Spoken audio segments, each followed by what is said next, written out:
Hello and welcome to an all-new episode of Anime Brain Freeze. We are your hosts waving goodbye to 2017. See you later. Oh, wait, no. Hi, I'm John. And I'm Sissy. And this is a show where we review all the anime series from the previous season we did and didn't watch start to finish. Well, we have once again reached the final episode of this season and also the final episode of this year. 2017 was a tremendous year for anime, also video games. Everything else, not so much. Yeah. But since we picked a topic for our podcast that gave us happiness on a regular basis this year, we probably can't complain too much. But we are not done yet. There's still some ground to cover and some shows to talk about, among other things. So today, John will dish out another mystery review. This time I actually know what it's gonna be, but you still don't, so look forward to that. Yeah, I decided to spill the beans a little bit off mic, as it were, so you all still get to live in mystery for a few minutes. And then we will talk about the last show from this season, Recreators. And of course, we will tell you our picks for best of the season at the very end of this episode. First, let's try bringing back an old segment that doesn't have a name yet, but I wanted to give it another chance. So stay tuned, we'll be right back.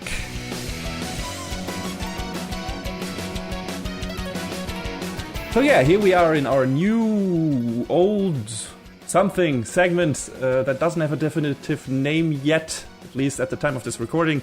I'm thinking about drop frames, the chopping block, chop and drop, I don't know, but we'll see. What this is basically our old version of the Trash Stash. In more recent episodes, we have used the Trash Stash to only talk about shows that we fully watched and deemed mostly so bad that they're enjoyable, but also just plain bad stuff.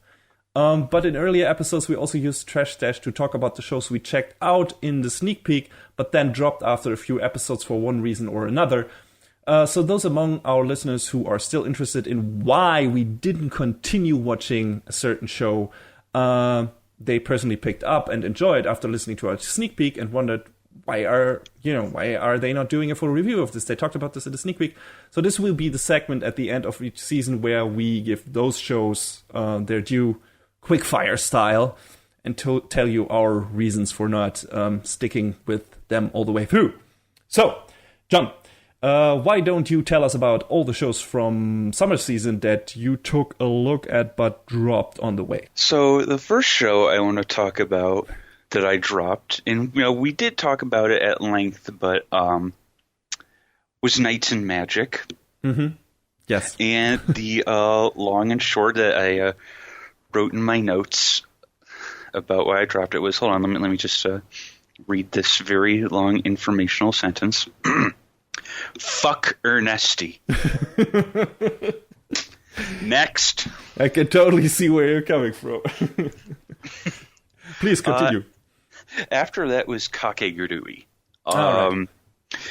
This had a few different problems. The first was I still don't think it's on an official streaming platform, which, come on, Netflix, when are you going to give us shows weekly, guys? That was the first thing, which, with the convenience of these platforms like Crunchyroll, High Dive, sometimes Anime Strike, watching stuff weekly and, in a legal format, it's great. It's easy.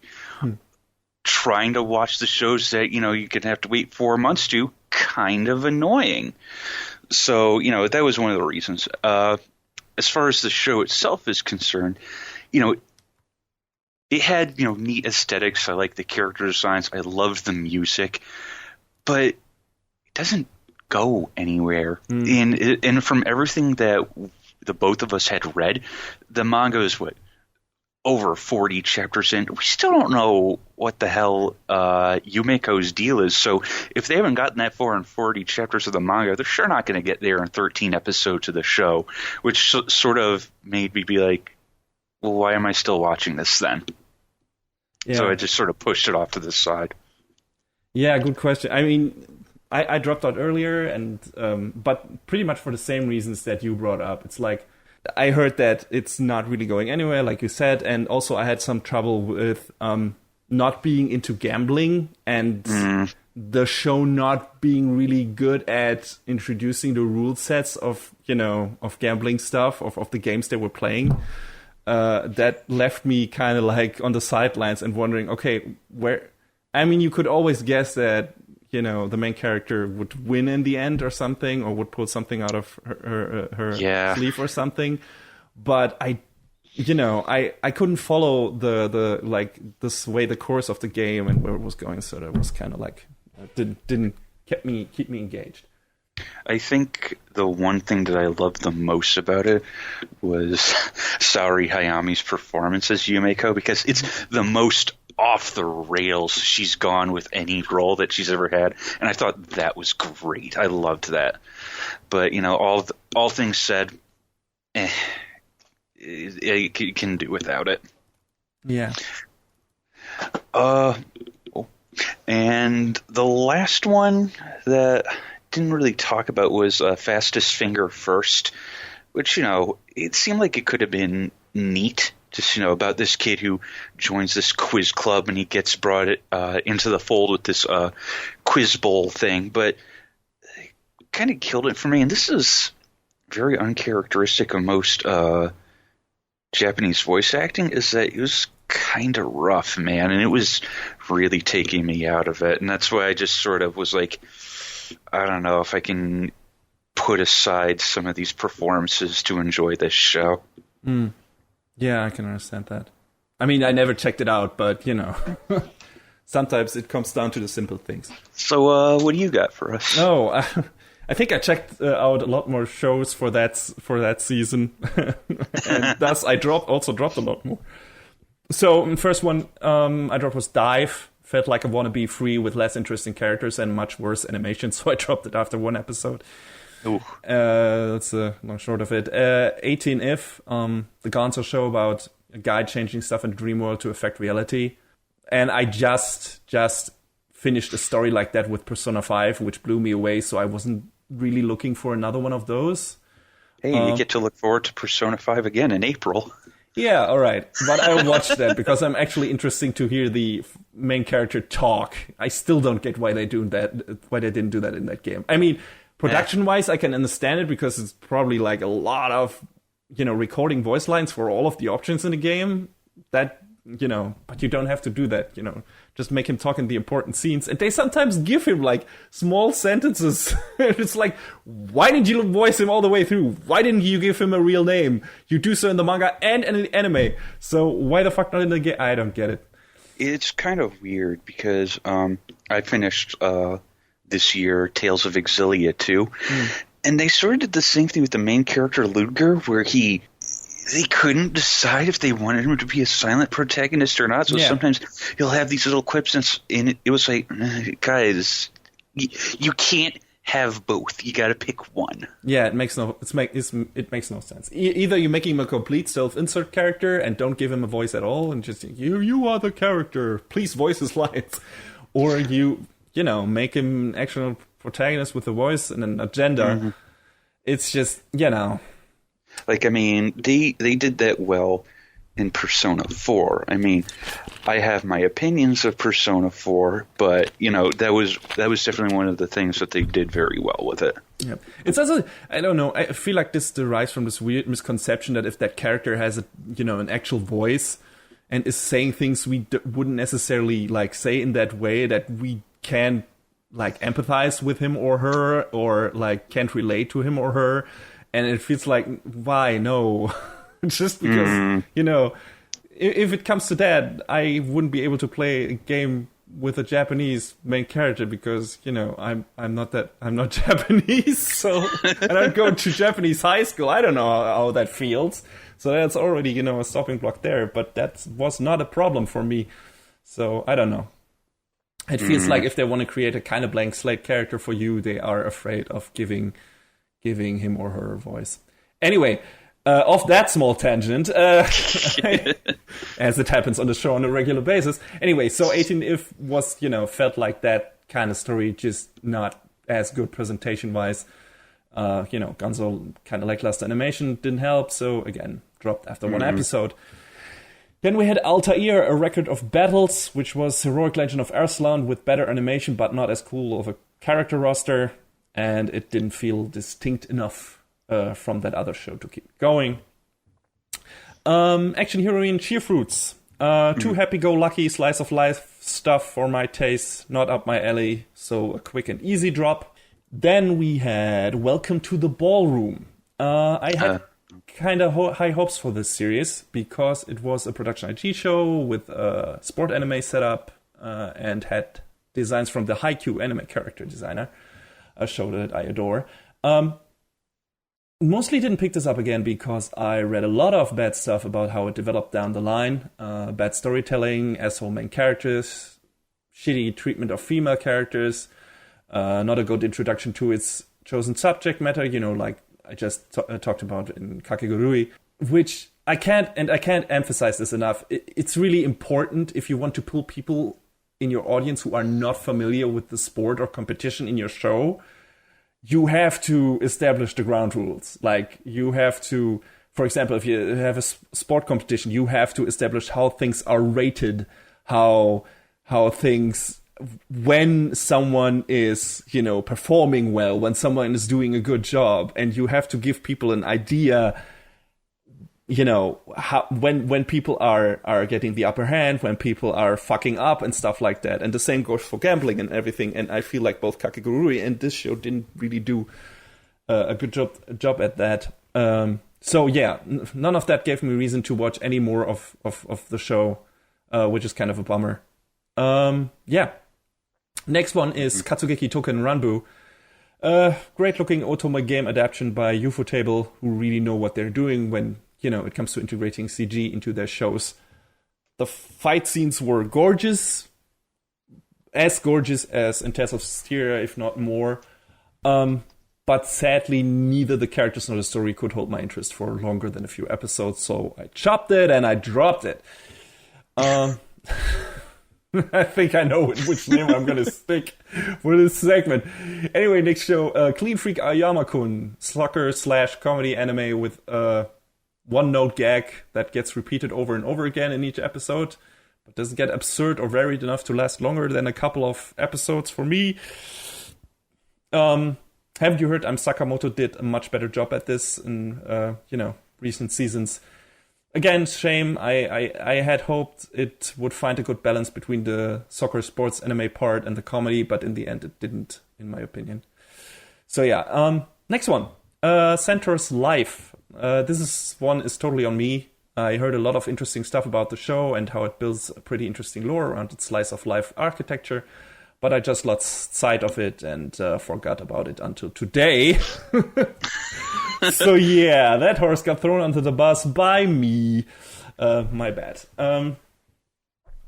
And lastly, leftover from spring season that I intended to watch was Rage of Bahamut Virgin Soul.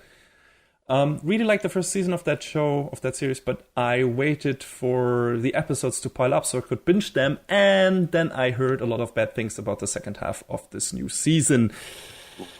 Maybe I would have stuck with it all the way through if I had watched it on a weekly basis, but reading about all its shortcomings and then looking at the episode count made me, reconsider watching it, because there was enough other stuff to watch that still had potential. So there you go. Okay, that's it for the show that didn't make the cut for... that's another good name, The Cut. Anyway, now it's time for John to revisit an old acquaintance, I believe, in his mystery review, right here in a few moments.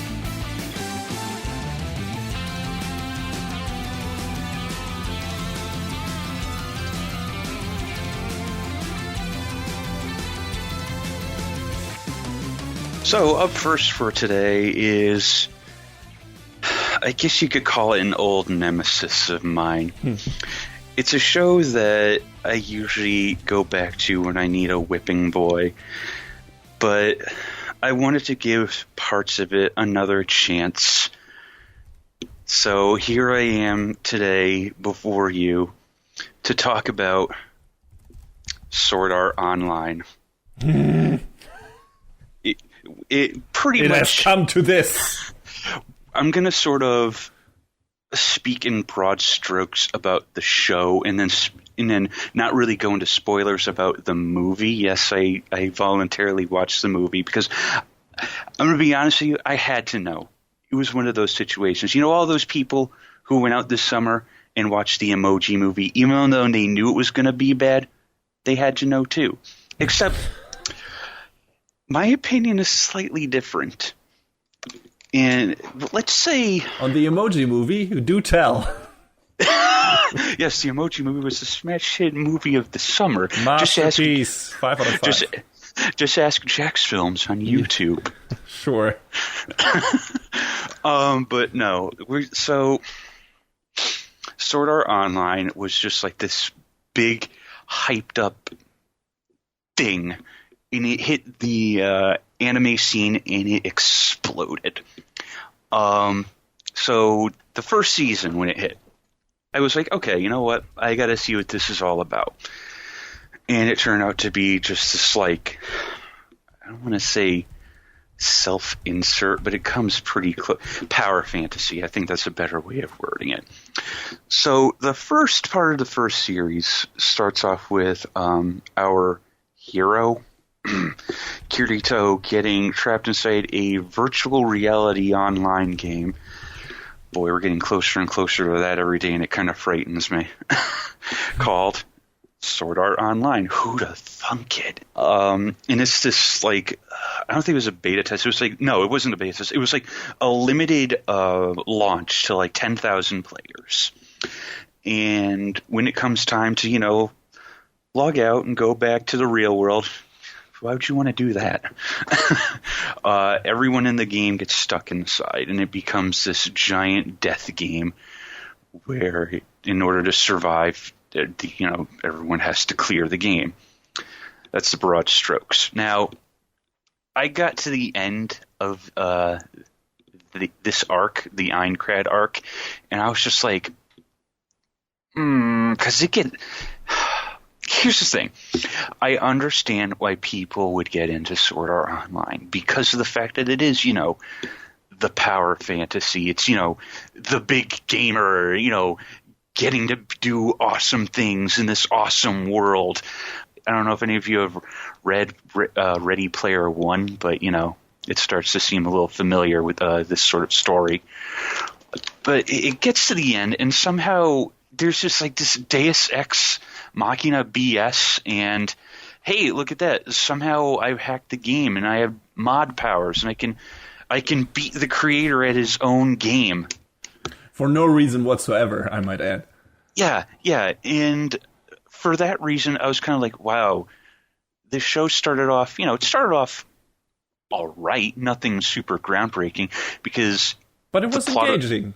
Yeah, the plot of the show was literally if you die in the game, you die for real, which, you know, yes, that can be intriguing. I feel like Dot Hack Sign did it better, but pushing that aside. I would say the production values on Sword Art Online are a bit better than in... Yes. Sword Art, on the whole, has much better production values, animation, character designs, music. No, I can't say that about music, because the music in Sword Art Online is done by Yuki Kajiura, who also did the music in Dot Hack, so there you go. So in that aspect, it's on par.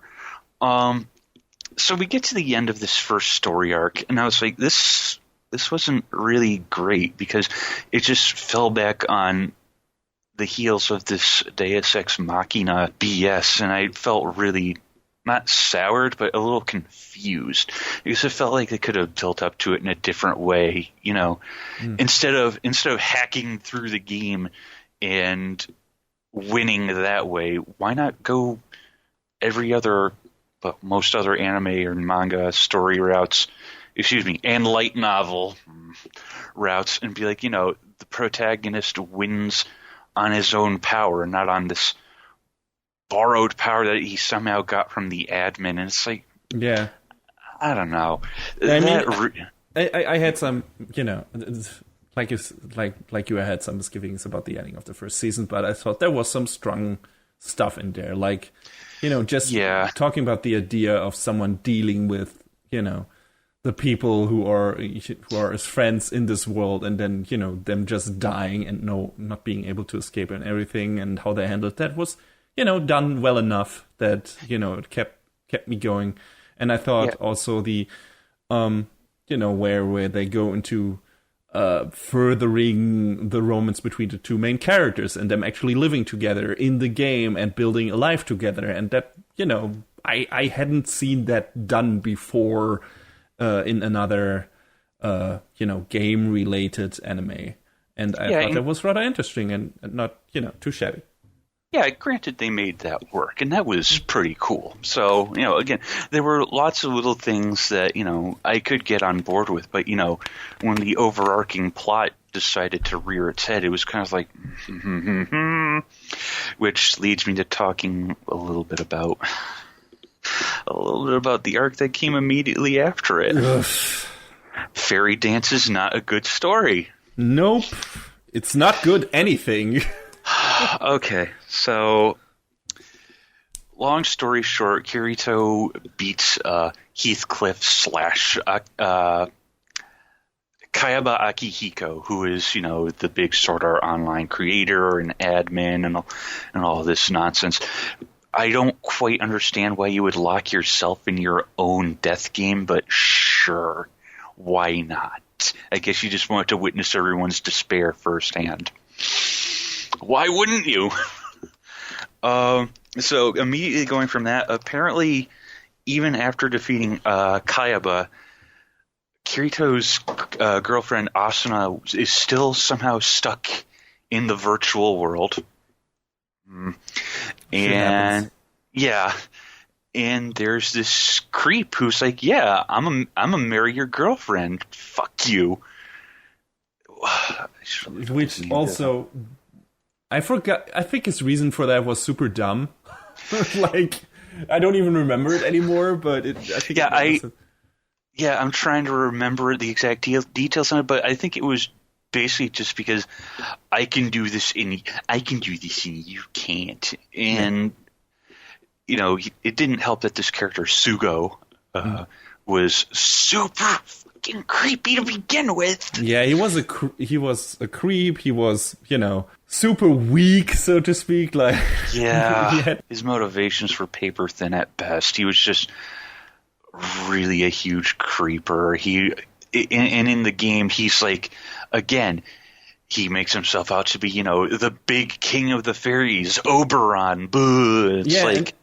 Yeah, exactly. And not only that, it's like, at least in the first season, you have like a realistic threat that, encapsulates all of the world, because everyone, can die in it and everything. And, that gets taken away in the second season because, now it's just a normal RPG, online RPG, except for Asuna, who is still trapped in her, but everyone else is, just playing it and can die at any moment, but it doesn't have any effect. So you take out the pressure and the threat level and everything.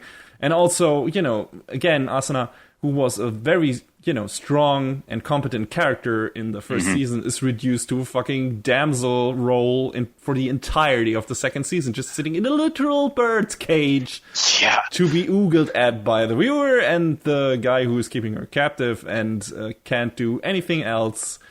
And it's abysmal and it's boring and nothing really interesting happens in the second season. And also at that new set of characters, one of them being Kirito's sister, who also wants to fuck him.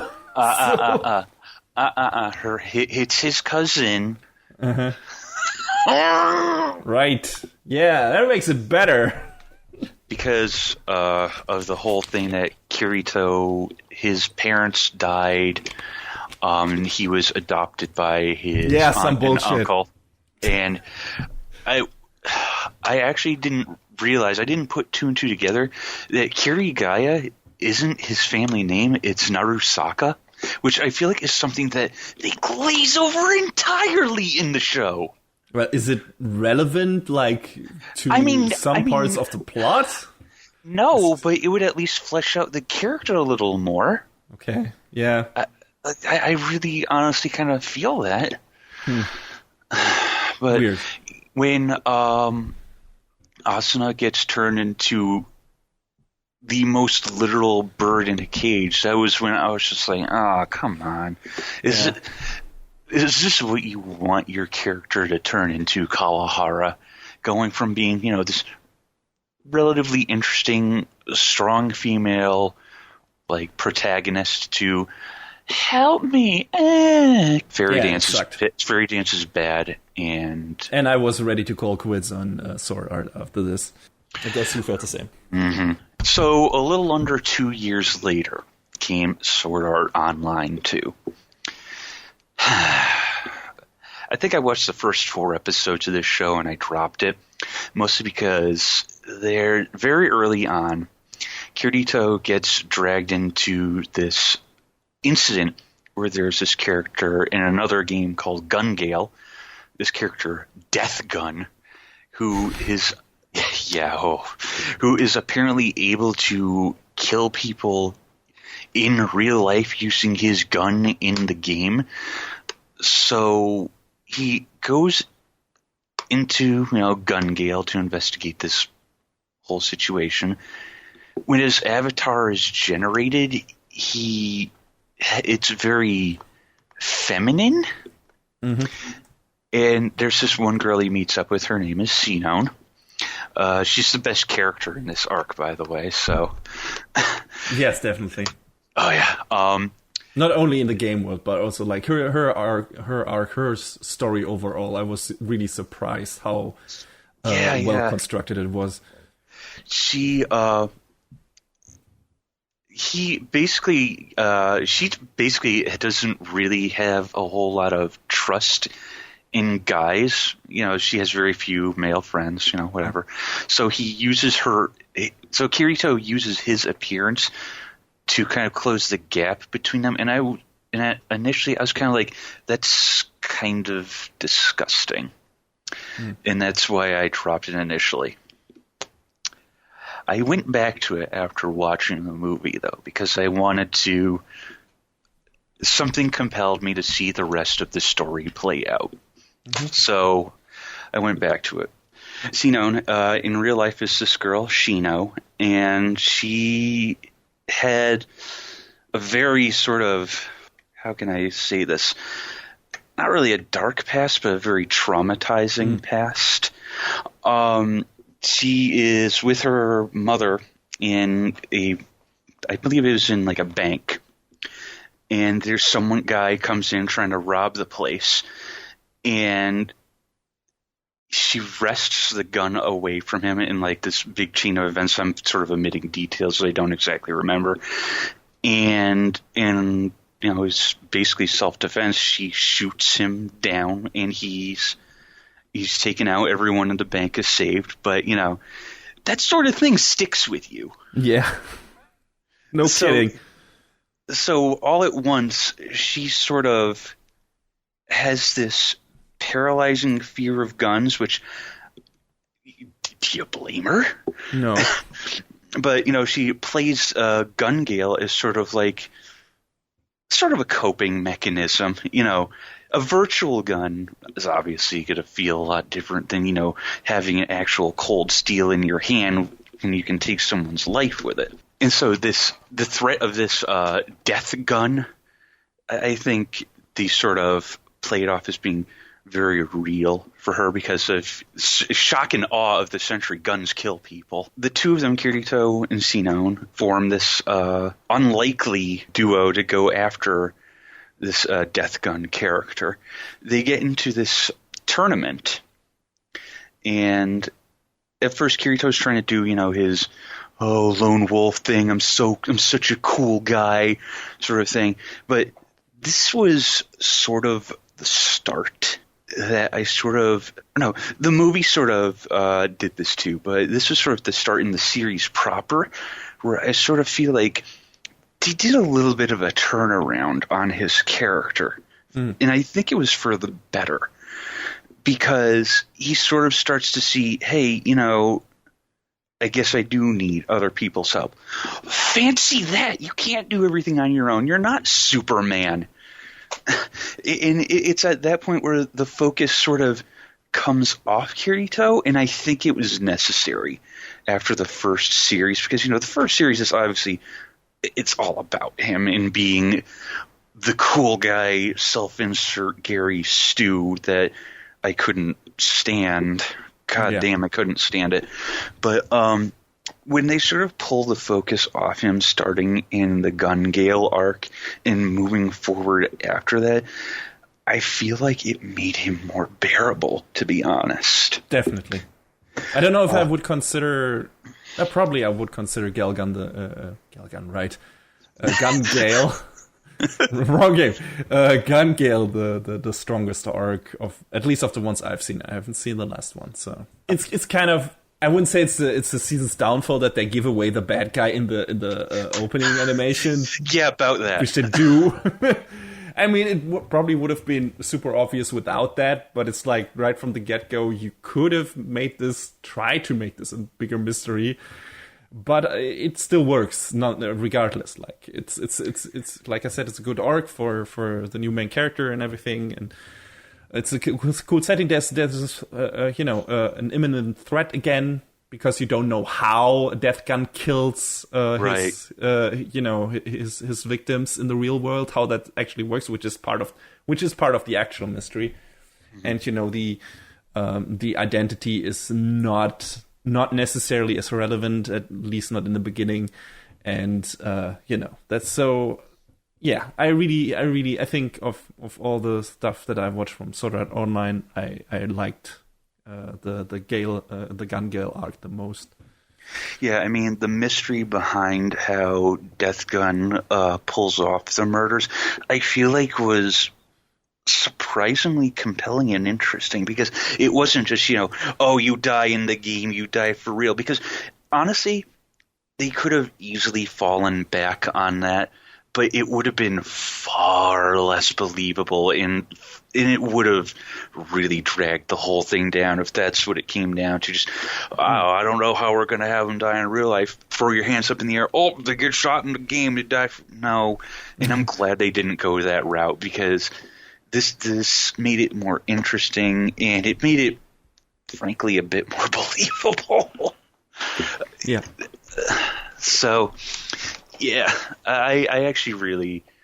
Gun Gale was kind of where I turned around a bit on the series proper. After that, they had a nothing arc called Caliber, where Kirito gets the Excalibur whoop-de-friggin' do. I mean... Okay. I mean, we got to see Klein being a cool guy. And I want to say, I love Klein, because he is just the everyday guy. I want to play some video games. And he makes me laugh, because he's just a, the everyday dude. It's also a shame that, he gets sidelined in the first two seasons, completely after a nice introduction with Kirito teaching him how to actually play the game and everything, and you're like, oh, okay, they become buds and they're gonna go on adventures together, and then nope, Klein barely appears in the rest of the show, so it's kind of shame. I will say that in the movie he got some moments of real badassery, so I was like, good. I'm glad you got your moment in the sun, Klein, because I like you a lot, kid. But, Caliber was kind of like a throwaway filler thing, whatever. After that was the last arc, which was Mother's Rosary. And you said you didn't watch that. No, I just dropped out before the Caliber arc. So. Yeah, so Mother's Rosary... Excuse me. Mother's Rosary kind of starts very unassuming. It's just the characters hanging out in the online game, when all of a sudden there's news of this character who calls himself Zekken, or the Absolute Sword, who is challenging players in one part of the dungeons in Alfheim. If anyone can beat this player, they're going to offer up this 11-hit original sword skill as a reward. Sure. Okay. And, get your trophies while they're hot, kids. And maybe that's more tantalizing in game than, than it sounds. 'Cause I guess one of the it's sort of expounded upon as the series goes on about these original skills that you can sort of develop yourself and like pass along between other players, which, excuse me, as an actual game mechanic, if, Sword Art and its spin-offs were a thing, cool if you could share, these abilities that you develop yourself with other players, but, if not, whatever, it was just a throwaway excuse for these characters to meet. So Asuna and everyone else. Also, this is another part of the story where the focus isn't Kirito, it's Asuna. So Good. that was another thing that I thought was really interesting. Asuna and a whole bunch of the others go to meet this absolute sword, and it's this girl, Yuki, who's just like, she's beating up everyone. Like, she cannot be touched. And I think I like it at this point because they even say that, she beat Kirito handily. Yes, someone giving him a taste of his own medicine. But we didn't see it, right? It's not on screen, but he's like, yeah, no, she kicked my ass quite thoroughly. But we can't show it. We can't destroy the power fantasy. We must not. And, let's be real, that's what Sword Art is pretty much primarily all about. Yes.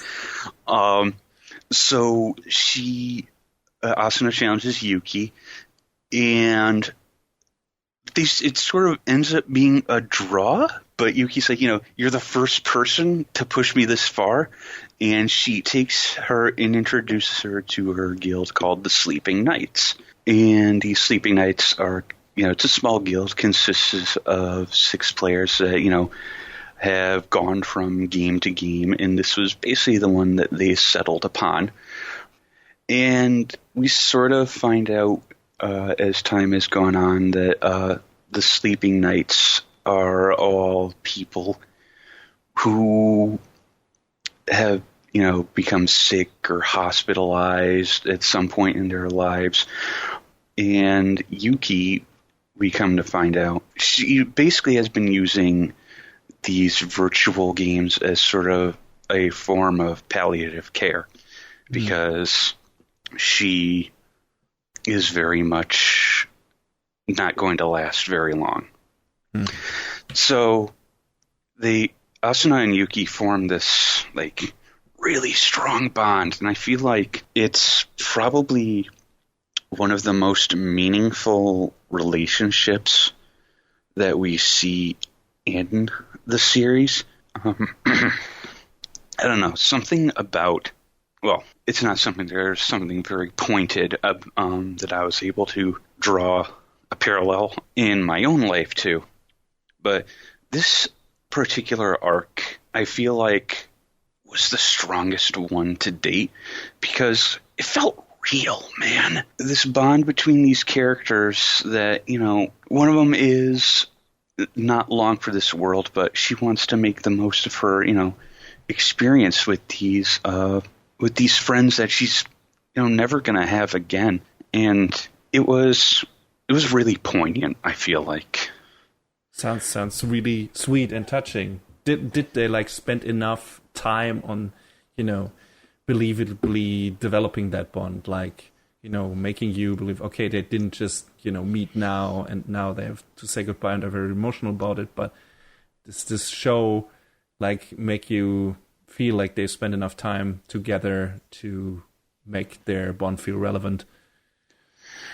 Yeah, I feel like they did. Well, especially with, with the characters that she had known in her guild, because, they make it apparent that they had known each other for, I believe it was like 5 or 6 years up to that point. And Yuki and Asuna, it's, they make it pretty plain with the passage of time that they get to know each other over the course of several months, and I don't know, just this one particular story I felt like was the most interesting and like the most heartfelt out of all of them, because as much as I really liked Gun Gale. Introduced Shinon, she was a neat character. I like that anytime Kirito decides to step out of line, Shinon is there to be like, man, what are you doing? Stop it.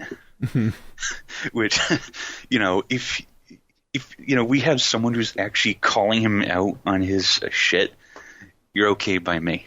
Yes. Which is why I like her and Lisbeth so much. But Mother's Rosario really...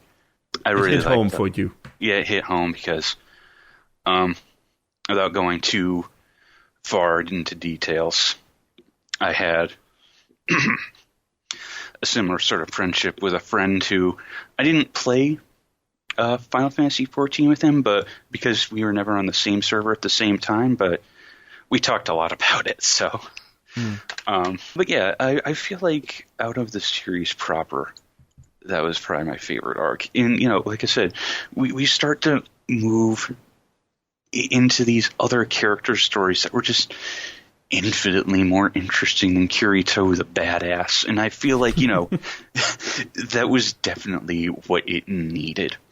Yeah, weirdly enough, the main character of the story is not the most interesting character of the story. No. As it happens. But yeah, that sounds great. And even though I don't have that, that emotional connection, or won't have that emotional connection to that arc that you do, I feel like I should maybe go back and check it out, because it sounds like really good, emotionally gripping stuff. So, So how did the movie pan out after all this, or before this, in your watching timeline? Right, now we can actually talk about the movie proper, which came to theaters in the US in... It was March of this year. So the plot of the movie takes place probably a little after SAO 2. They specify as the year 2026. Man, that's really not far off.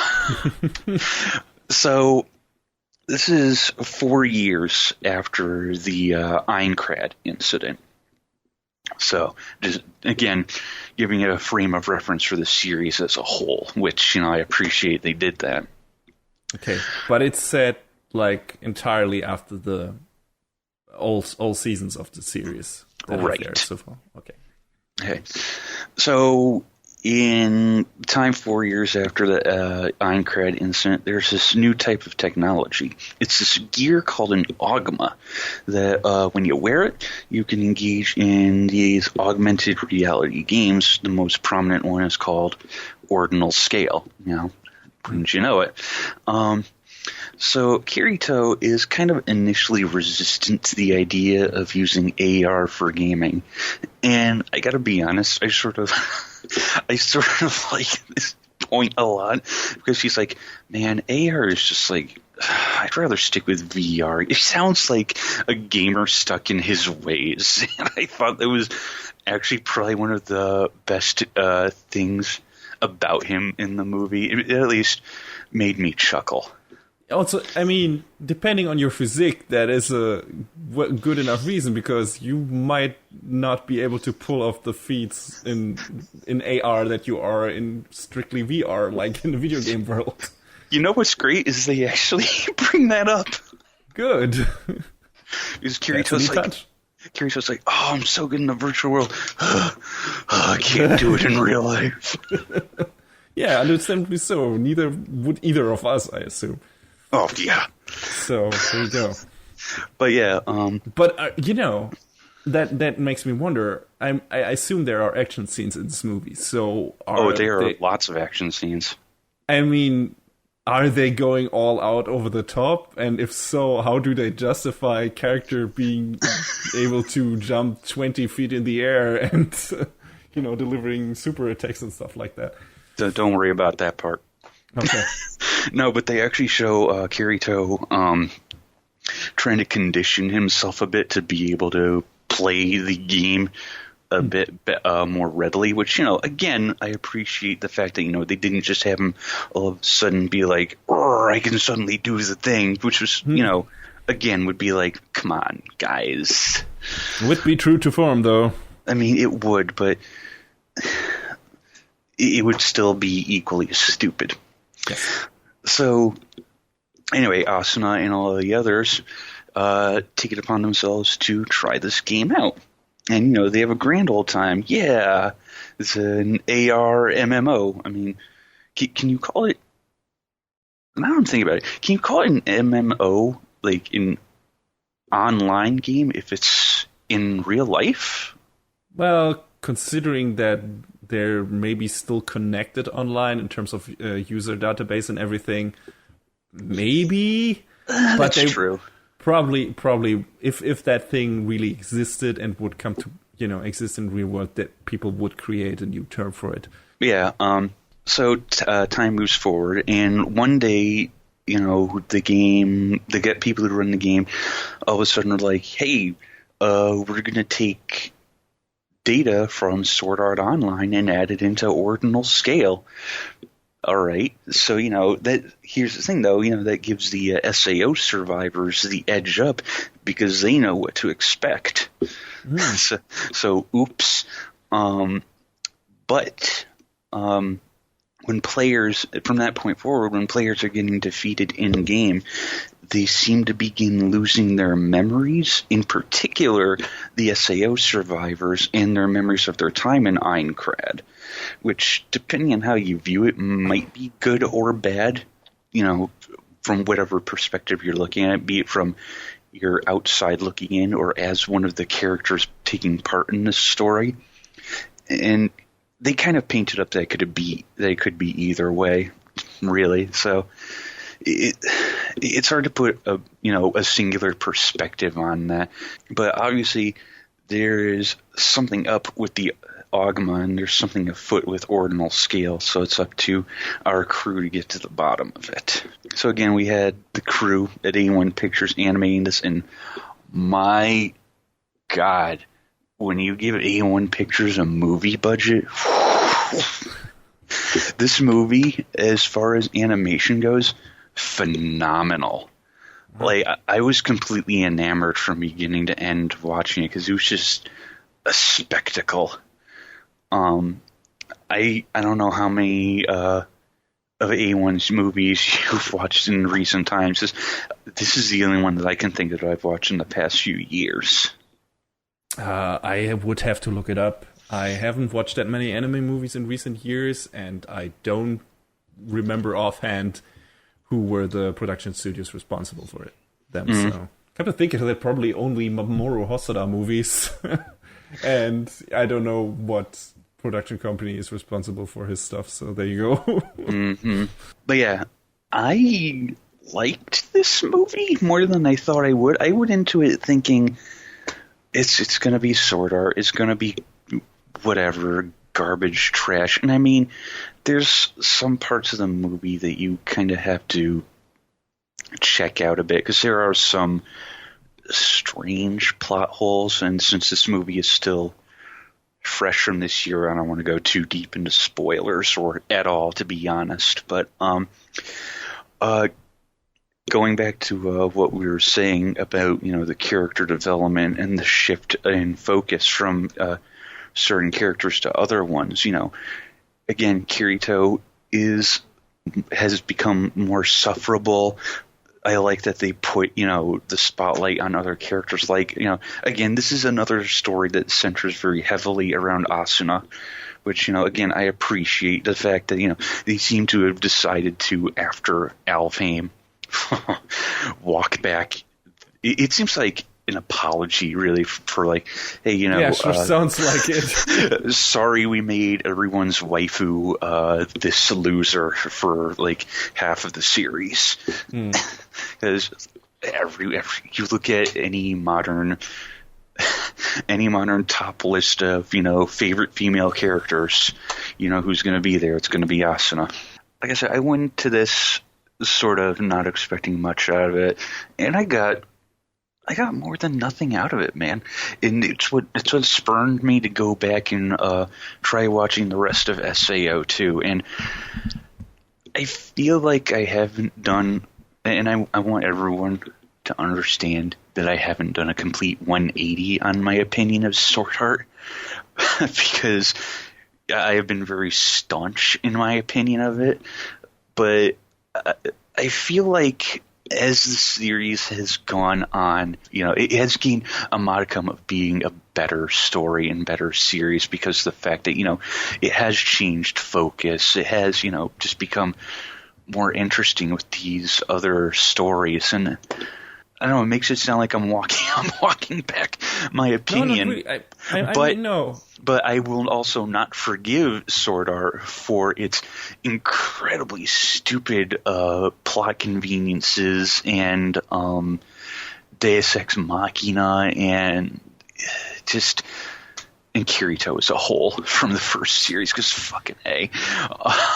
I mean, if the movie got you to go back after season, after the Alpha and stuff, Fairy Dance, and, after the beginning of Gelgan that wasn't too, enticing for you, and then for you to experience, like, had that touching moment with, or experience with Mother's Rosario and everything, I think that was a good thing that you tried or gave that movie a chance, and then that made you give the series another chance. So I feel like there was at least merit in revisiting Sword Art for that reason alone. Like, I mean, it panned out for you. Like, it was worth going back for you in the end, even though you still have your misgivings about the series. And who can blame you? I mean, season 2 hasn't been erased from existence, so. Yeah, and I mean, I don't know if I'll watch SAO 3 whenever that is, because I know it's been announced. I don't think it has an air date, but, curiosity may drive me to it, so we'll see what the future holds. I mean, who knows? The next series could cause me to turn my opinion way around again and be like, fuck Sword Art, it was trash all along. Who knows? Would you recommend checking out that movie for someone who hasn't watched the other Sword Art Online stuff? Does it work well enough as a standalone story? Is it too long? Is it too short, maybe? Like, how's the pacing and stuff? I mean, the pacing and, the plot for, a couple of the goofy holes in it, it worked fine. I will say it has, I forgot to say this, that it has like one of the most actual like touching moments between Asuna and Kirito, and I was just like, no, that's nice, It's nice that Kirito was, a good boyfriend for once.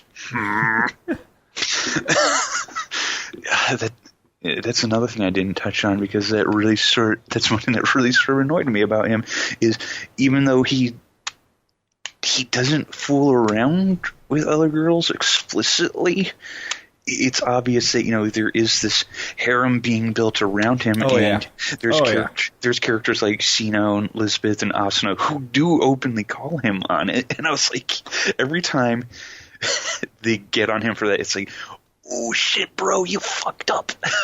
I mean, the end of part 2, like, of Fairy Dance ends with Asuna and what was her name in the game? His cousin? Lifa. Lifa taking his hands and being like, you can have us both! Almost literally. So, yeah, let's not forget about that. No, let us never forget. I mean, even though they see the creators of the show seem to be trying to make us forget at this point. I will say one other thing in the movie that sort of won me over, and this is a small little Easter egg, nothing, just whatever. There's a scene where Kirito, Asuna, Lisbeth, and Silica, I am forgetting Lisbeth and Silica's RL names, oops, are sitting in this like restaurant, like this diner, and they're talking, they're eating, and in one part of it, I'm like, wait a minute, the uniform that waitress is wearing looks very familiar. And then they pan to another shot of them sitting, the character sitting by a window, and wouldn't you know it, in the reflection of the window is Wagnaria. No. Nice. So I was like, okay, you put in a working Easter egg. You made me happy with that alone. I was about to say, if anyone can appreciate that, it's you. So yeah, I thought that was, again, something that didn't need to be there, but it sort of ties sword art to working in an interesting way because obviously it's the same studio, but I don't think now it's a shared universe. I don't know if they're shooting for that, but it would be interesting if they did. So There's probably already fan fiction of it. Oh, are you kidding? Are you kidding? There's fan fiction that day, I'm sure. So yeah. Again, I feel like sword art shouldn't be forgiven for its very rough first series, but I feel like it sort of went on to better itself in a multitude of ways.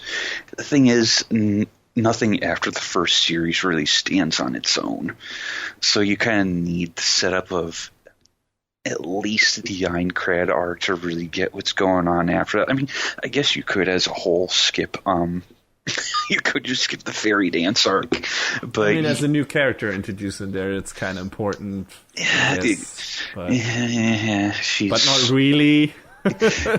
Is Sukuha really that important, though? No, you're right. It's like you really can skip fairy dance. It's like, okay, basically all you have to know is she's his cousin and she got the hots for him. That's it. So otherwise, there's not much important or interesting character development of her in the second part of the first season. So yeah, if you can put that aside, I honestly do feel like that the series got better with time. And agreed. And like you were saying earlier, I think giving it a little more time, again, didn't make me do a complete 180, but I feel like I can appreciate it a little better now.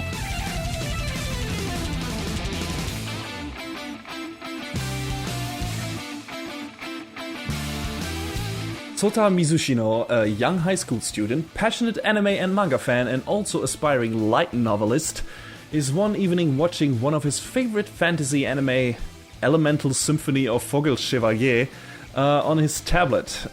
While witnessing the main character Silesia Opiteria duke it out with a mysterious girl in a military uniform, he suddenly gets pulled into the episode itself, Captain N style, and finds himself in the midst of the confrontation between the two girls. Silesia shields Sota from an incoming attack, and both of them get instantly catapulted back into the real world. But they're not the only ones. The girl in the military uniform, introducing herself as Altair, attacks them in Sota's house, and after a quick clash, they get rescued by a character from the video game A Vulcan of Reminiscence, a young sorcerer girl named Meteora Österreich. Apparently a bunch more characters from manga, anime, video games, light novels, and other popular media have been transported into the real world, some of them aligning themselves with Altair and her as of yet unknown agenda. Sota, Meteora, and Silesia have to find the other fictional characters and their creators who are willing to partner up in the fight against Altair, who, herself, has a much deeper connection to Sota than he could have ever imagined. So there you go, that's the plot setup for Recreators. Before we get to the actual story, let's talk about the staff, because it's interesting. This show is produced by Troika, whose other big series is probably Outlaw Zero, a show neither of us were very fond of. But if there's anything good to highlight in regards to Outlaw, it's the animation, which looked really good pretty much all the way through. And same goes for Recreators. Yes, there are some rough patches here and there, but the character designs are cool, mostly on model. And the battle scenes look really great when they have to, when they need to. Especially the beginning and the finale go all out in that regard. I'm not a fan of the CG Max, of course. Who is surprised? Vogelchevalier is alright, but Rui's giant mecha looks really clumsy and stiff most of the time. Yeah, it sort of reminded me of I don't know if you watched a show called Gigantic Formula. It had some weird mech designs that were similar to that. Yeah, it reminded me a bit of, just in terms of giant clunky robot, of Giant Robo, but Giant Robo was hand animated and felt like he had really, like the robot had really a lot of weight behind it, and here it just felt like it was this weird, stiff string puppet that just has giant limbs. So I don't know. That's the downside again. But when is CG really isn't the downside of an anime, so. I won't hold it against this show specifically. But aside from those nitpicks, it's a good looking show.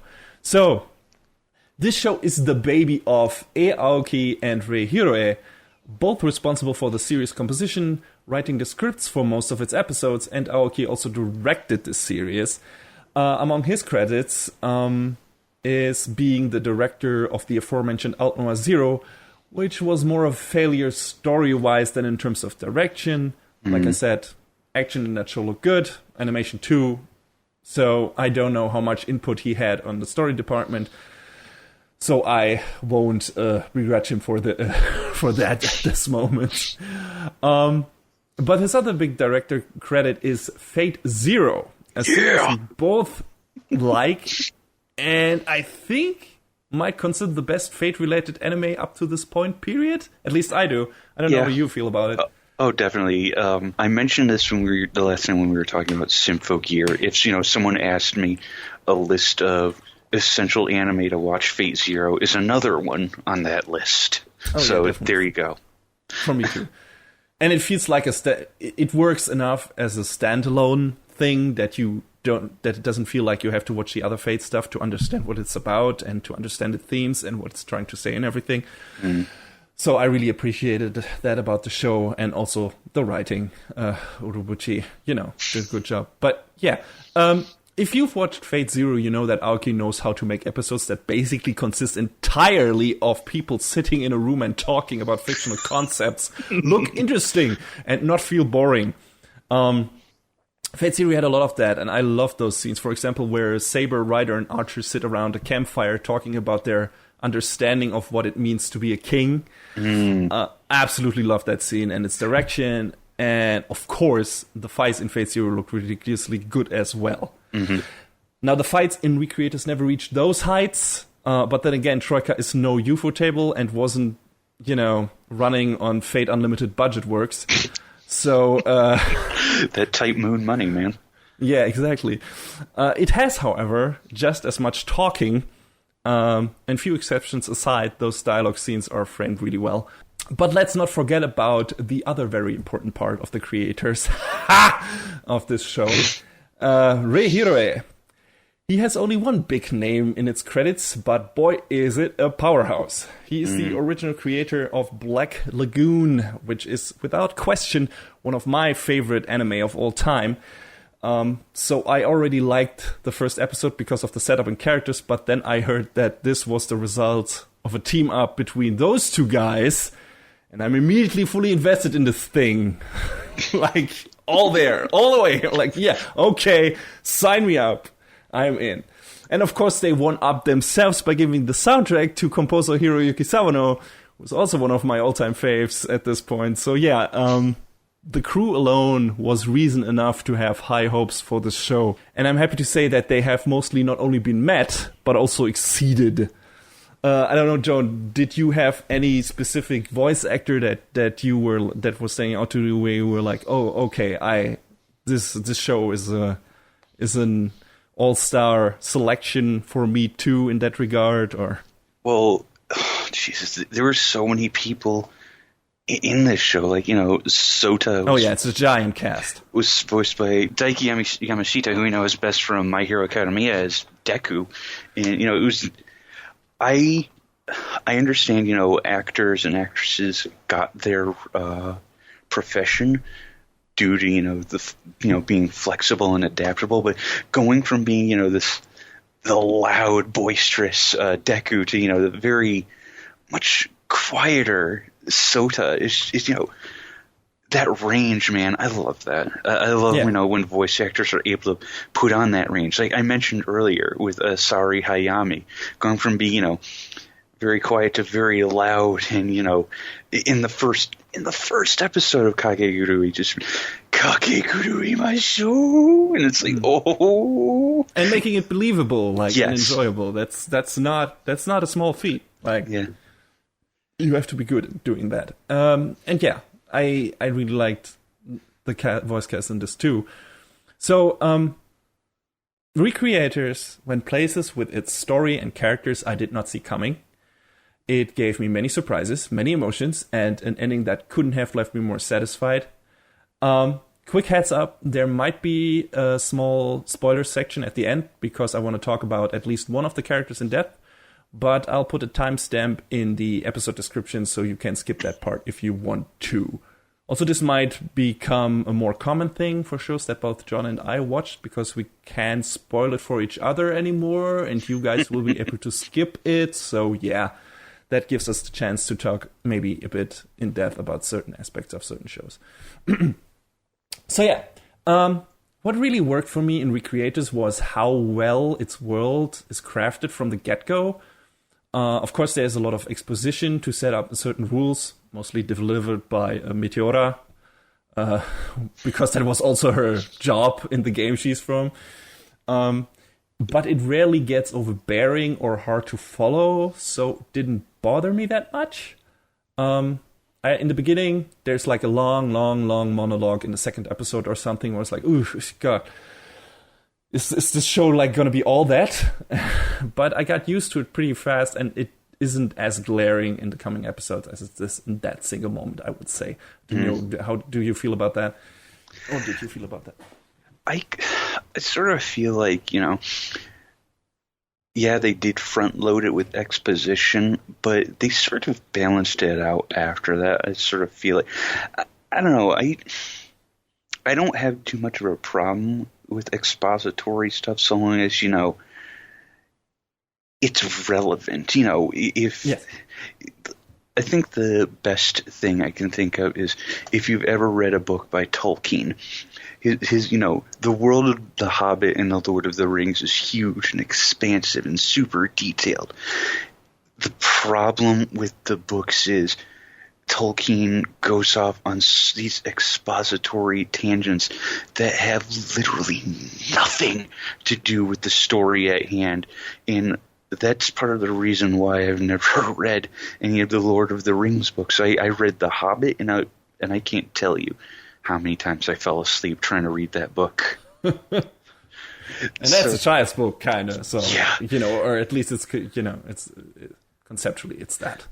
So, I mean, striking that balance is hard, but if you can at least stay on task, which Recreators, I feel like, managed to do very well, then yeah, you can do it well, and you can, make it bearable. Yeah. However, if you are not fond of technobabble, you should be aware there's a lot of it in this show. Made up terms and, certain concept created with this completely fantastic and made up angle, and you have to suspend your disbelief in certain parts to make this work.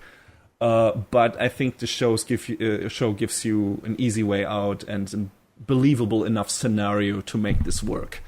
So, part of this is that the series is very self-aware.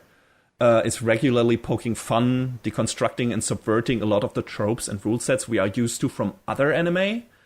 So if you are expecting things to go a certain way, the show will throw you for a loop multiple times.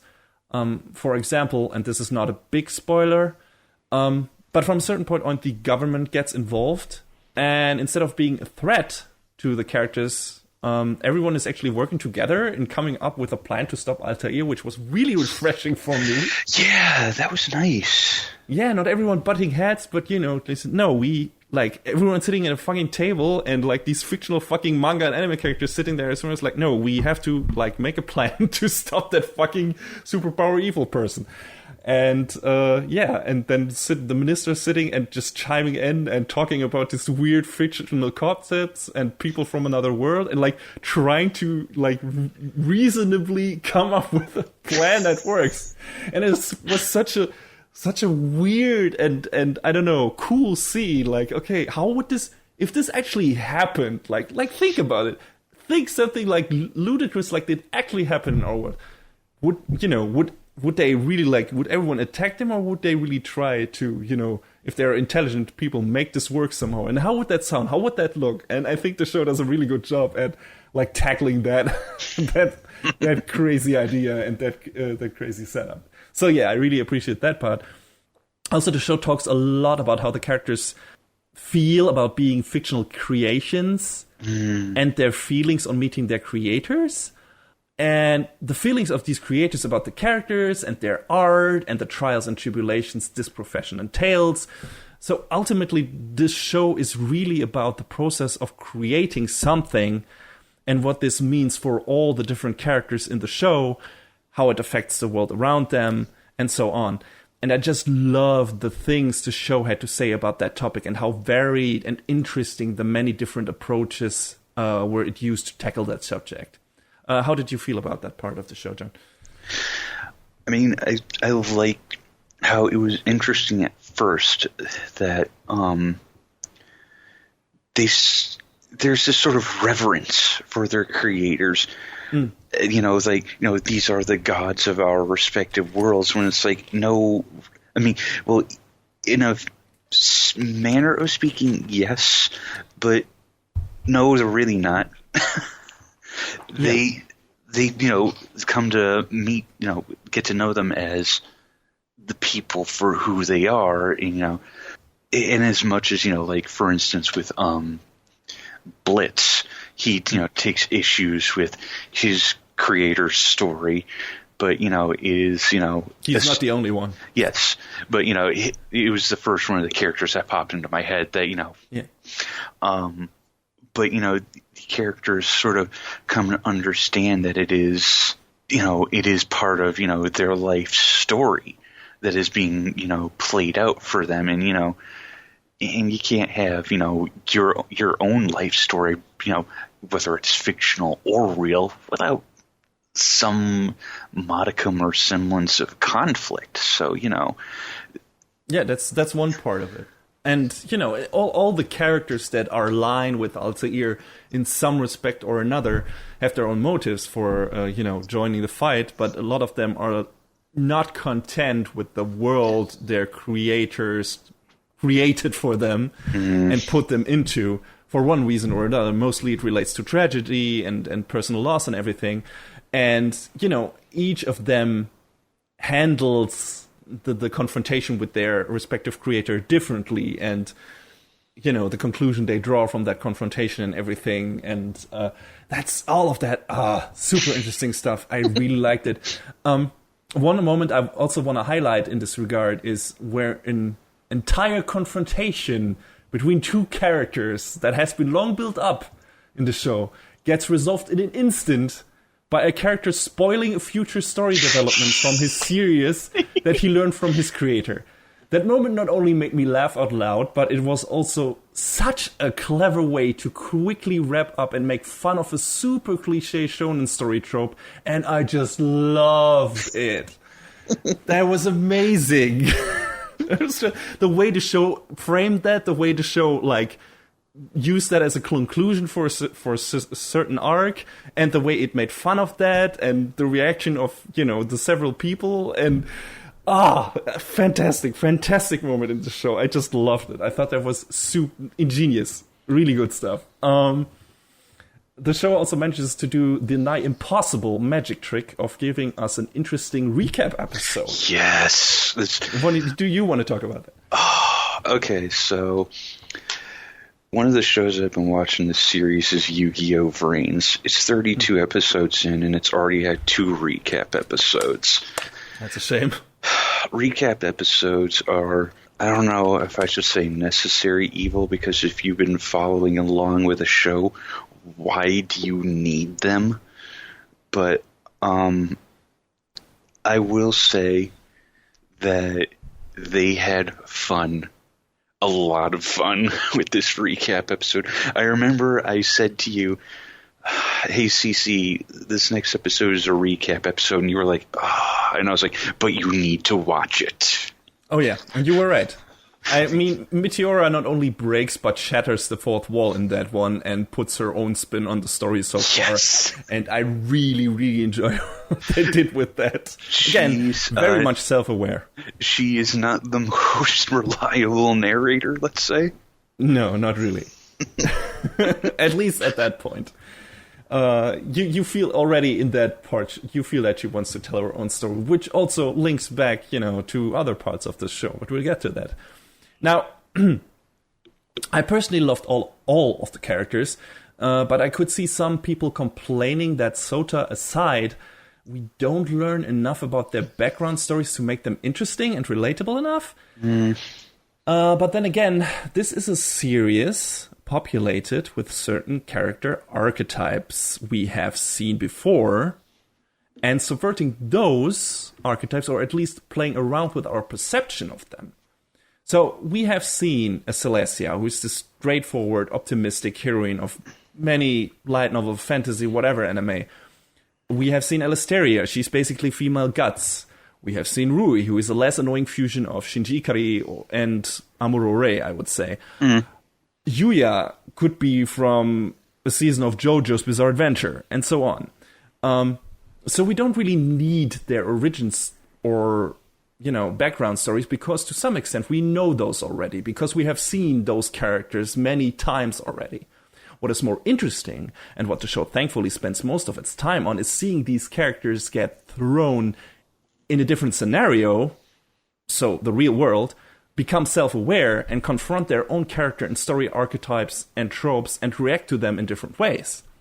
An example for that is Mamika, who is our standard magical girl, for example. She gets totally confused and outright appalled when the people she attacks in the real world are showing signs of injury and bleed and everything.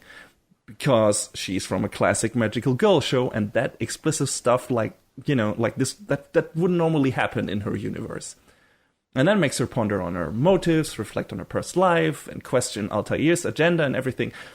And there are many characters who are affected by suddenly being thrust into the real world and meeting their creators, and learning about the process of creating their worlds in similar but also different ways. And I found that to be such an interesting thought experiment, and it also tells us a lot about what the creators of the show think about their profession. The pressure of trying to achieve a breakthrough in this industry, become a good artist, become a good writer. All of that is also addressed, and how hard it is to stay on top, and the difficulty of coming up with passionate stories that also garner enough fan approval to help the creators tell their stories from beginning to end. All of that is in there, and the different possible approaches to storytelling in general.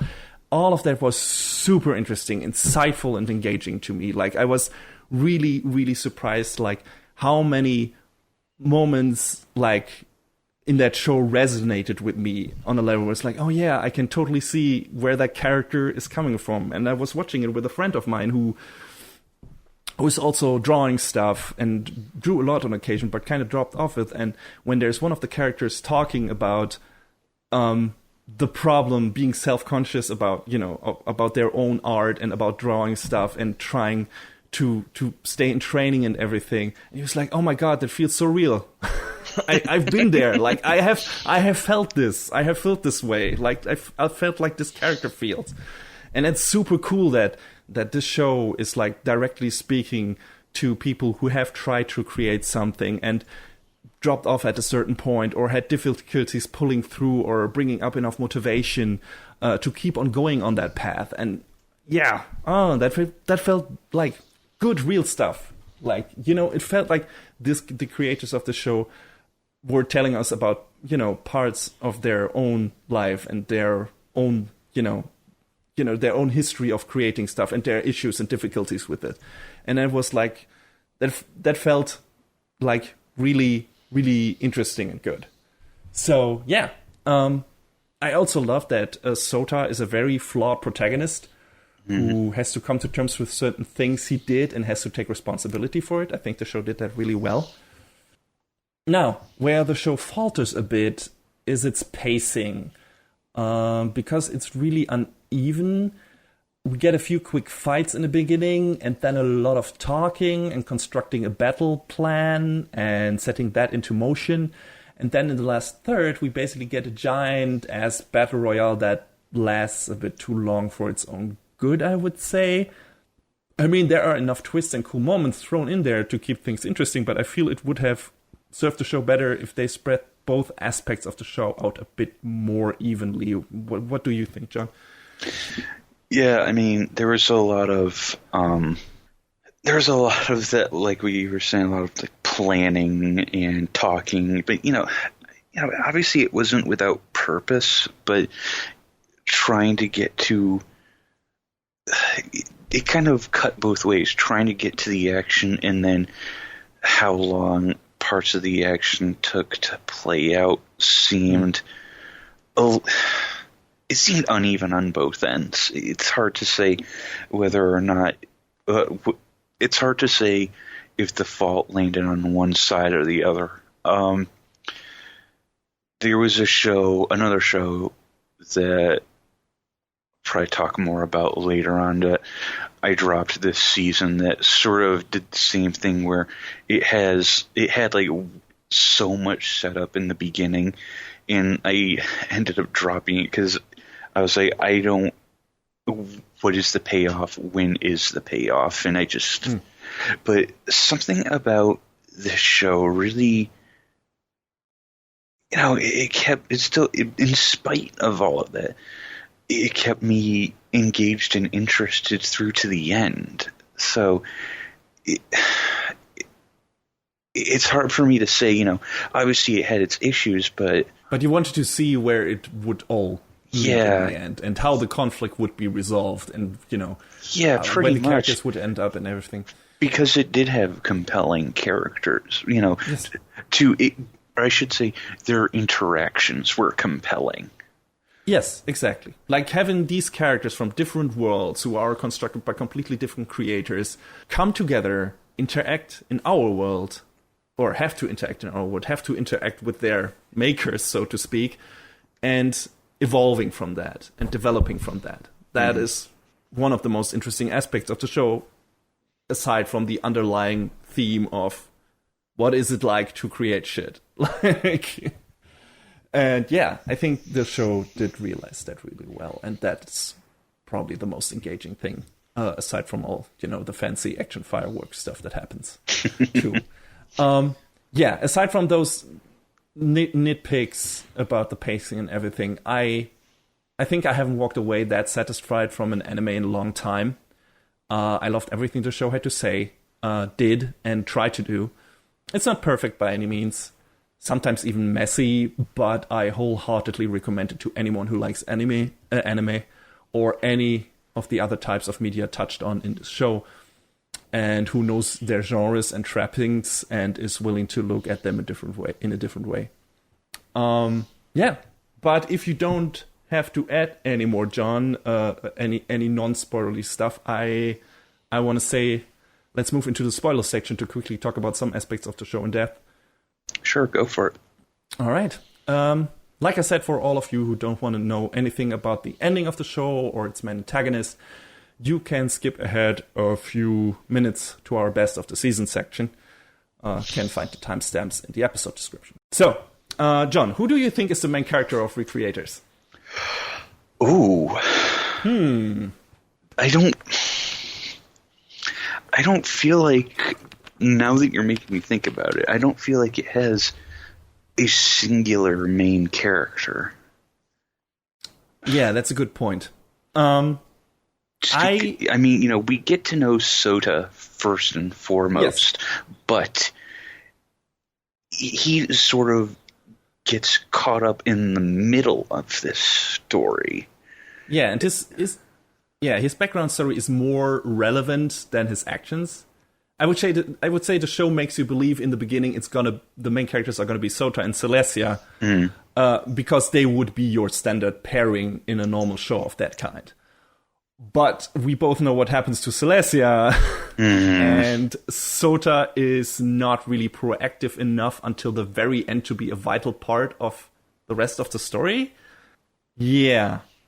I was wondering about this, like, who is actually, like, the main fight. You could make a strong case for Meteora, I would say, because as we learn in the end, she's actually the one telling the story to us, not Sota. Also, she probably has the most fulfilled arc of any of the creations, and, you know, stays behind in the real world and everything, and, you know, there's a reason why she's the narrator of that recap episode. So, yeah, I would say it could be Meteora, but I would argue the main character is actually our antagonist, Altair. I could see you making an argument for that. Everything in the story is set into motion through her connection to her creator, Setsuna. Everything she is what the big theme of the show is about. She says it herself at one point. She is a character birthed and formed by thousands of people who came up with their own stories for her. Because she is basically a Toho / Hatsune Miku made flesh thing. Yeah, she's creation let loose and running wild, and that is where she draws her power from and what enables her to pull all these different powers out of her ass, which I would have maybe scoffed at in a different show, but it's so well integrated here, like in the basic story, and makes so much sense in the context of the show and its themes that I really appreciated it. I also really liked the ending of her arc, even though some people, you know, could argue that say that she wouldn't have been tricked by a version of Setsuna cooked up by Sota and his memories of her. But then again, that only tells me that Altair's resolve wasn't as strong and stone cold as she made it out to be. And ultimately, she was just really missing her friend, and just, you know, meeting any version of her creator would make her reconsider her feelings and motives, because maybe she never, you know, believed as strongly in, you know, destroying the world and taking revenge as she pretended to.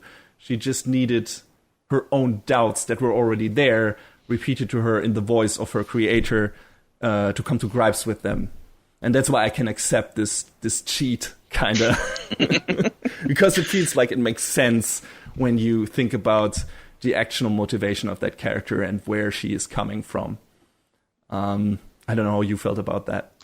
You know, I mean, it did seem a little strange, but when you put it into perspective like that, it does sort of solidify and help make some more sense of it. It also sort of raises the question of whether or not she actually met her, you know, got to know her original creator. Because, you know, many of the characters that we meet in the show do, with varying results, some of them being a little bit more ruthless than others. But, so, I mean, the fact that she might not have directly known Setsuna might have helped that a bit, but... Yeah, she probably put, you know, some... Her conceptions about her creator and what she would have wanted, she kind of twists them a bit, you know, for her own personal reasons. And then when she sees her creator, you know, or another memory of her creator from a person that actually knew her creator, you know, become flesh in front of her eyes and tell her, you know, a different part of the story or a different perspective that maybe sways her enough to make her rethink everything she has been doing. And also you have to consider that while Altair has been constructed from so many different people and their stories, there's also still a little part in there that was created by Setsuna and probably infused with Setsuna's personality and her thoughts on certain things, you know, herself.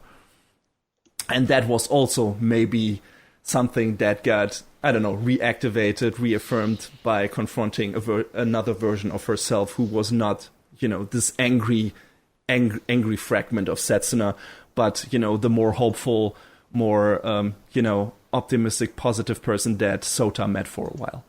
So really interesting stuff. Again, God damn it, that the show just, brings these fantastic idea and concepts and tries to bring that on a character discuss that on a character basis is interesting. I love it. I love it when shows do stuff like that and make it work. At least it worked for me in this case.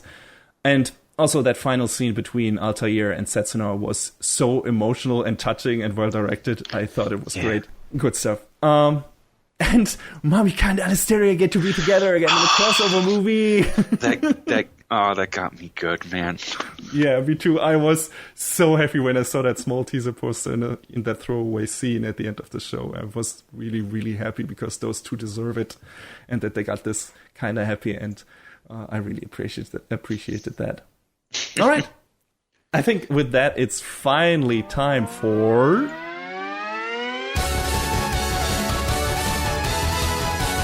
Best of the Season. All right, here we are again, and have to pick the best anime of the season, at least in our opinion. And John, I'm going to give you the lead in here because, this was. I think I know your pick. Yeah, maybe. But you go first. Oh man, I narrowed it down to 3 shows. I wanted one of those 3 to be Symphogear, but it was so rough that I just. So did I. I'm sorry, Symphogear. I still love you to death, and I'm looking forward to the next season. But no, definitely. But season 4 was ultimately a bit of a letdown. So yeah, it ended up being pretty weak and more of like a setup, more than anything else. Like we said. My show of the season, I think we're probably going to have the same answer now, because talking about it, and it's fresh in my mind again, prior recreators. I mean, it was between that, Princess Principal, and the second season of My Hero Academia. Oh, yeah.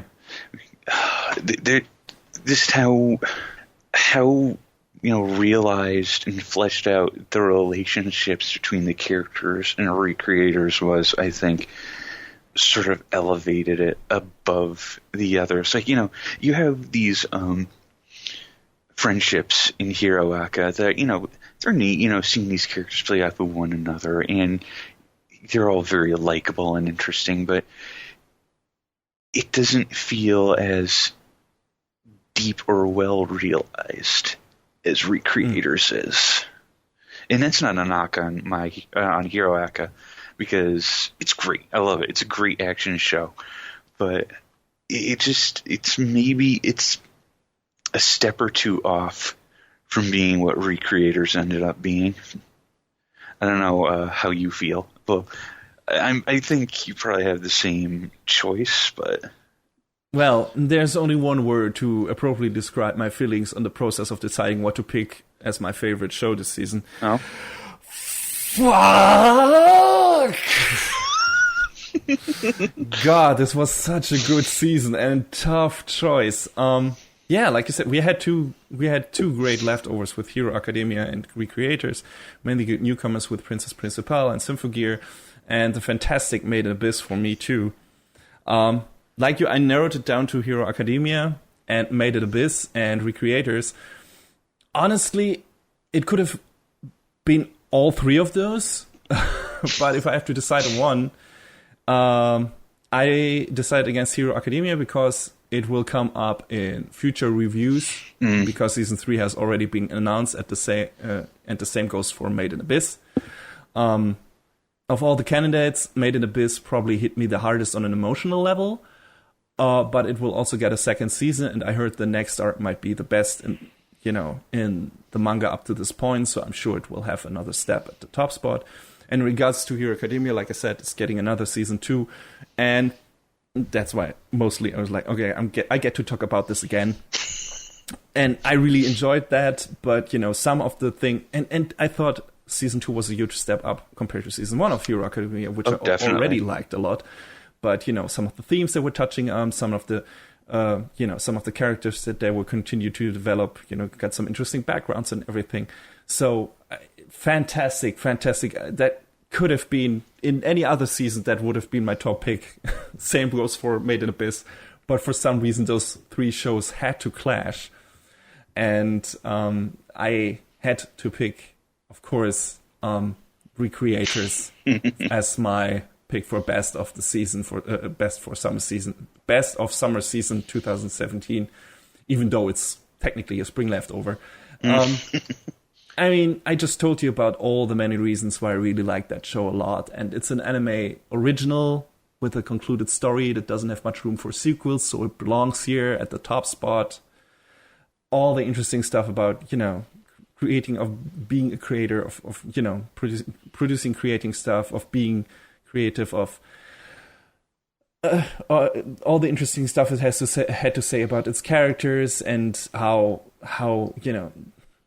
the idea of putting these characters in a completely different, these fantastical characters in a real scenario, and how they cope with that. How would they cope with that? What does that say about the people who created them? What does that say about people in general? What does that say about the process of creating? It's all interesting stuff, and it was all super engaging all the way through. Even the show might have had some pacing problems and stuff like that, but I loved so much about that show that if this is the only time to put it on a pedestal and rant about it and tell everyone how good it is, this is the time. So yeah, Recreators, it's fantastic stuff. Go watch it. And it also delivers one of the most uplifting messages to all the other possible future creators out there in the world. And I can think of no better send-off to guide those of you who are still listening into 2018. So, to quote Meteora Österreich, you don't need magic to create. All you need is passion and practice. Now go out and create your own worlds, everybody. Happy New Year! Happy New Year, everybody.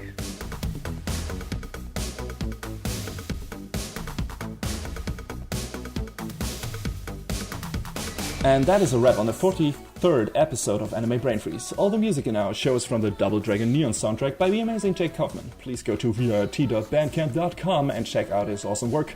Our show is available on most of the popular podcast services, but it's always worth visiting animebrainfreeze.com for some interesting articles linked in our episode release posts. Follow us on Twitter at AniBrainFreeze. We tweet regular updates and fun anime-related stuff there. Leave us comments and questions on Facebook and our YouTube channel, or send an email to animebrainfreeze@gmail.com. We would love to read your feedback. Thanks for tuning in. We hope you had a good time, and please join us again on our next show. That's good. So long, everybody. Next time on Anime Brain Freeze, we return to the crazy streets of Halsalem's Lot to report on the recent misadventures of our favorite supernatural misfit freedom fighters.